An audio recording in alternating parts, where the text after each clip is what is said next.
Game ಬಗ್ಗೆ ಮಾತಾಡೋದಾದ್ರೆ ನೀವು ಒಂದ್ಸರಿ ಅಂದರೆ ನಿಮಗೆ ನಾಮಿನೇಟ್ ಮಾಡೋದಕ್ಕೆ ಬಿಟ್ಟಿರ್ತಾರೆ ನಿಮ್ಮ ಕ್ಯಾಪ್ಟನ್ಸಿಲಿ ಇದ್ದಾಗ, ಅವಾಗ ಒಂದಷ್ಟು ತಪ್ಪುಗಳನ್ನ ಮಾಡ್ತೀರಾ. ಅಂದರೆ ನಿಮ್ಮ ಗುಂಪು ಏನಿರುತ್ತೆ ಅದನ್ನು ಮಾತ್ರ ಸೇವ್ ಮಾಡಿಕೊಂಡು ನಿಮ್ಗೆ ಯಾರು ಇಷ್ಟ ಆಗಲ್ವೋ ಅವ್ರನ್ನೆಲ್ಲ ನಾಮಿನೇಟ್ ಮಾಡ್ತೀರಾ ಅನ್ನೋ ಒಂದು ಆರೋಪ ಕೂಡ ಅಲ್ಲಿನವರೇ ನಿಮ್ಮ ಮೇಲೆ ತುಂಬ ಆರೋಪ ಮಾಡ್ತಾರೆ. ಸ್ಪೆಷಲಿ ರಾಶಿಕಾ ಅವ್ರಿಗೆ ನೀವು ಕಸದ ರಾಶಿ ಸುರಿದ್ಬಿಟ್ಟು ಕಸ ಅಂತ ಹೇಳ್ತೀರಾ.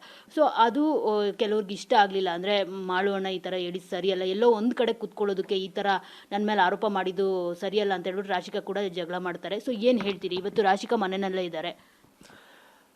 ಏನಿಲ್ಲ, ನಾ ಆ ಟೈಮ್ದಾಗ ಹೇಳ್ಬೇಕಾದ್ರೆ ನನಗೆ ಸರಿನೇ ಇತ್ತು. ಯಾಕಂದ್ರೆ ನಾ ತಿಳ್ಕೊಂಡಿದ್ದ ಪ್ರಕಾರ, ನಾ ಅಲ್ಲಿದ್ದ ಪ್ರಕಾರ, ನಾ ಬಿಗ್ ಬಾಸ್ ಬಗ್ಗೆ ತಿಳ್ಕೊಂಡಿದ್ದ ಪ್ರಕಾರ, ನನಗೆ ಅನಿಸಿಕೆ ಪ್ರಕಾರ ನಾ ಹೇಳಿ ಅದು ನಂದು ಹೇಳಿದ್ದು ಅರ್ಥನೂ ಅದು ಕರೆಕ್ಟ್ ಇತ್ತು, ನನಗೆ ಅನಿಸ್ತೈತಿ.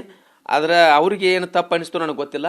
ಅದು ಇನ್ನೊಂದು ಹೇಳ್ಬೇಕಂದ್ರೆ ಅದು ವಿಷಯ ಅಂದ್ರೆ ನೆಕ್ಸ್ಟ್ ಅವ್ರೆಲ್ಲರೂ ಕಸ ಅನ್ಕೂಲೆ ಹಿಂಗೆ ಅನ್ಬೇಕಾಗಿತ್ತು, ಹಿಂಗೆ ಮಾತಾಡ್ಬೇಕು ಮಾಡೋಣ ಅಂತ ಹೇಳಿ ನಮಗೆ ಕಂಟೆಂಟ್ಸ್ಗಳು ಮಾತಾಡಿದಾಗ ಹೌದಪ್ಪಿ ಆ ಟೈಮ್ದಾಗ ನನಗೆ ಅನಿಸಿದ್ದು ನಾ ಹೇಳಿದನು.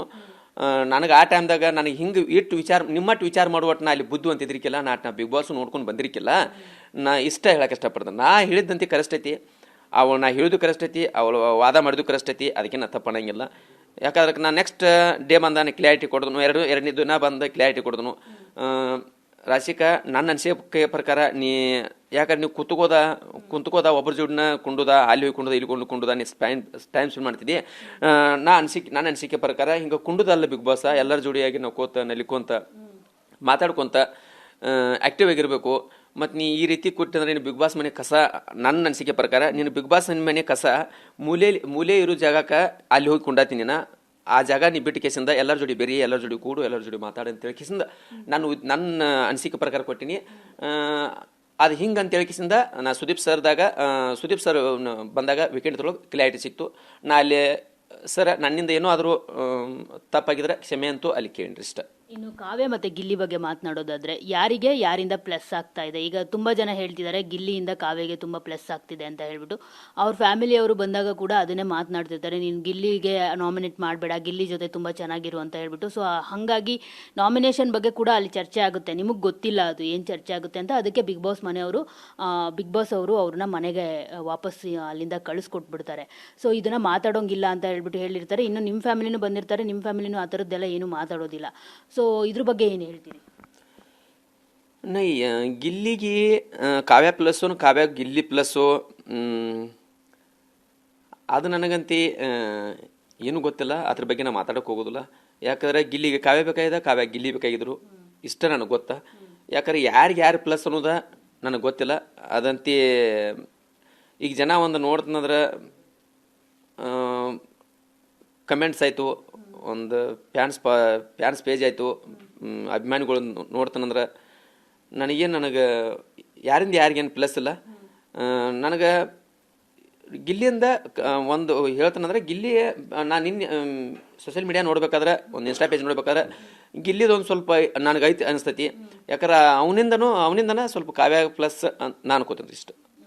ಅದನ್ನು ಇನ್ನು ನಿಮ್ಮನ್ನ ಮಾತ್ರ ಯಾವತ್ತೂ ಗಿಲ್ಲಿ ಕಾಮಿಡಿ ಮಾಡೋದು, ತೇಜೋವಧೆ ಮಾಡೋದು, ನಿಮ್ಮನ್ನ ಕೆಳಗಡೆ ಇಟ್ಟು ಮಾತಾಡೋದು ಯಾವತ್ತೂ ಮಾತಾಡಿಲ್ಲ. ಸೊ ಎಲ್ಲೋ ಒಂದು ಕಡೆ ನೋಡಿದಾಗ ಕಾವ್ಯ ಅವ್ರನ್ನ ಬಿಟ್ಟು ಅವ್ರ ಮನೆಯವ್ರ ಬಗ್ಗೆ ಎಲ್ಲರ ಬಗ್ಗೆನೂ ಮಾತನಾಡ್ತಾ ಇದ್ರು ಅಂತ ಅನ್ಸುತ್ತೆ. ಎಲ್ಲರೂ ಅವ್ರಿಗೆ ಮಾತಾಡಬೇಡ ಕೂಡ ಅಂತ ವಾನ್ ಕೂಡ ಮಾಡಿದ್ದಾರೆ. ಸೊ ಅದ್ರ ಬಗ್ಗೆ ಏನು ಅನ್ಸುತ್ತೆ? ಯಾಕೆ ಕಾವ್ಯಗೆ ಮಾತ್ರ ಸ್ಪೆಷಲ್ ಸ್ಥಾನ ಕೊಟ್ಟಿದ್ದಾರೆ ಅವರು ಅಂತ? ಕಾವ್ಯಂದ ಒಂದು ಬಾಂಡಿಂಗ್ ಅಲ್ಲಿ ನೋಡಿದ ಪ್ರಕಾರ ಚಲೋ ಐತ್ರಿ. ಅದು ಯಾವ ರೀತಿ ಐತಿ, ಅದು ಹೆಂಗೈತಿ, ಅದು ಮುಂದೆ ಏನಾಕೈತಿ ಅನ್ನೋದು ನಾ ಅದನ್ನು ಕ್ಲಾರಿಟಿ ಕೊಡೋಕೆ ಇಷ್ಟಪಡೋದಿಲ್ಲ ರೀ. ಏನೇನ್ರಿ ಯಾಕೆ ಕಾವ್ಯಗೆ ಮಾತ್ರ ಏನು ಅನ್ನೋದಿಲ್ಲ ಅವರು? ಅನ್ನೋದಿಲ್ಲ ಅಂದ್ರೆ ಅವರು ಅವಕಿ ಮೇಲೆ ಭಾಳ ಒಂದು ಸ್ಥಾನ ಹಾಕಿ ಕೊಡ್ತಾನೆ ರೀ. ಯಾವ ಸ್ಥಾನ ಕೊಡ್ತಾನೋ ಗೊತ್ತಿಲ್ಲ. ಆ ಕಾವ್ಯ ಅಂತಿ ಅಣ್ಣ ಅಂತಾಳು, ಇವಾಗ ಅಣ್ಣ ಅನ್ಸ್ಕೋಕೆ ಇಷ್ಟ ಇಲ್ಲ. ಅದ್ರ ಹೊರಗೆ ಬಂದ ಕೂಡಲೇ ಯಾವ ರೀತಿ ಆಕೈತಿ, ಏನು ಒಳಗಿದ್ದಾಗ್ರೆ ನಾವು ಹಿಂಗೆ ಕಂಡುದು, ಹೊರಗೆ ಬಂದ ಮೇಲೆ ಯಾವ ರೀತಿ ಆಕೈತಿ ಅನ್ನೋದು ಗೊತ್ತಿಲ್ಲ. ಕಾವ್ಯ ಒಂದು ಯಾವುದೋ ಒಂದು ಇದನ್ನ ಗಿಲ್ಲಿ ಒಂದು ಯಾವುದೋ ಒಂದು ಮನಸ್ಸಿನಾಗ ಇಟ್ಕೊಂಡು ಅವ್ರಿಗೊಂದು ಸ್ಥಾನ ಕೊಡತಾನು. ಅದನ್ನೂ ಏನು ಹೇಳಕ್ಕೆ ಇಷ್ಟಪಡೋದಿಲ್ಲ. ಇಲ್ಲಿ ಹೊರಗೆ ಬಂದ ಕೂಡಲೇ ತಾನು ಗೊತ್ತಾಕೈತಿ, ಅಣ್ಣ ತಮ್ಮ ಸಂಬಂಧ ಬೀಳ್ತೈತಿ, ಅವ್ನು ಹೊರಗೆ ಬಂದು ಯಾವ ಸಂಬಂಧ ಬೀಳ್ತೈತಿ ಅನ್ನೋದು ಗೊತ್ತಿಲ್ಲ. ಕಾವ್ಯ ರಿಜೆಕ್ಟ್ ಅವ್ರು ರಿಜೆಕ್ಟ್ ಮಾಡೋದು ನೋಡ್ತಂದ್ರೆ ಅಣ್ಣ ಅಂತೇಳಿ ಎಲ್ಲ ಕಡೆ ಪೋಟ್ರಿ ಮಾಡ್ಯಾಳು, ಎಲ್ಲರೂ ನೋಡಿದ್ವು ಅದನ್ನು. ಇನ್ನು ಅದು ಮುಂದೆ ಯಾವ ರೀತಿ ಆಕೈತಿ ಅನ್ನೋದು ಹೇಳಕ್ಕೆ ಇಷ್ಟಪಡೋದಿಲ್ಲ. ಅದಕ್ಕೆ ಅವ್ನು ಗಿಲ್ಲಿ ಇಷ್ಟಪಡ್ದ ಕಾವ್ಯನ ಅಂತ ಹೇಳಕ್ಕೆ ಇಷ್ಟಪಡ್ತಾನೆ. ಅದ್ರ ಸಲುವಾಗಿ ಅದಕ್ಕೆ ಮಾಡ್ತಾನು.